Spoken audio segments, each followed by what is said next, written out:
बरेली उपद्रव का मास्टरमाइंड मौलाना तौकीर रजा भले ही जेल की सलाखों के पीछे पहुंच चुका है, लेकिन इस पूरे मामले में एक बार फिर फाइक इनक्लेव सुर्खियों में आ गया है। यह वही इलाका है जहां 2 साल पहले प्रयागराज में उमेश पाल हत्याकांड से जुड़े माफिया अतीक अहमद के भाई अशरफ और उसके साले सद्दाम ने शरण ली थी और साजिश का ताना बाना बुना था।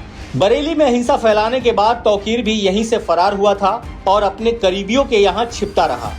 इसी दौरान वह इंटरनेट मीडिया पर वीडियो जारी कर पुलिस और प्रशासन को चुनौती देते दिखा, लेकिन यह दांव उस पर भारी पड़ गया क्योंकि उसकी लोकेशन फाइक इनक्लेव से मिली और पुलिस ने दबिश देकर उसे गिरफ्तार कर लिया।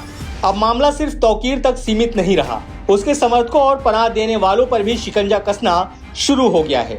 रविवार को प्रशासन ने पीलीभीत रोड स्थित फाहम लॉन, फ्लोरा गार्डन और स्काई लॉर्क होटल को सील कर दिया। आरोप है कि इनका संबंध उन्हीं लोगों से है जिन्होंने फाइक इनक्लेव को विकसित कर सरकारी भूमि पर अवैध कब्जा कर आलीशान कोठियां और भवन खड़े किए। प्रशासनिक सूत्रों की माने तो जल्द ही बुलडोजर कार्रवाई की जाएगी। उपद्रवियों और तस्करों की जिन संपत्तियों का निर्माण नक्शे और कानून के विपरीत हुआ है, उन्हें ध्वस्त करने की तैयारी चल रही है।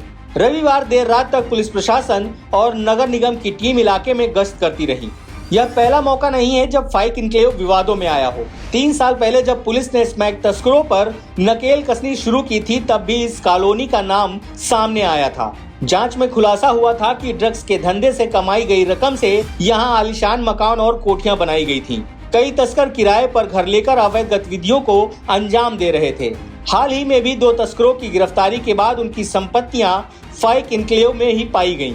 शासन के आदेश पर अब पुलिस, जिला प्रशासन, बीडीए और नगर निगम मिलकर व्यापक जांच कर रहे हैं। सीलिंग, नहर, पार्क और सरकारी भूमि पर बने अवैध निर्माण प्रशासन के रडार पर हैं। नक्शों की पड़ताल हो रही है और पुराने मुकदमों को भी खंगाला जा रहा है।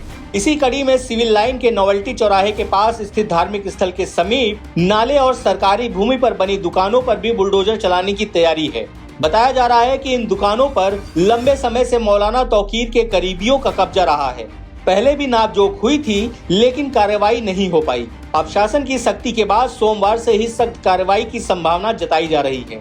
कुल मिलाकर बरेली में अब खेल सिर्फ उपद्रवियों की गिरफ्तारी का नहीं है, बल्कि उनकी अवैध संपत्तियों को जड़ से खत्म करने का है। बुलडोजर की गड़गड़ाहट शहर में जल्द सुनाई दे सकती है। Bureau report, breaking tube.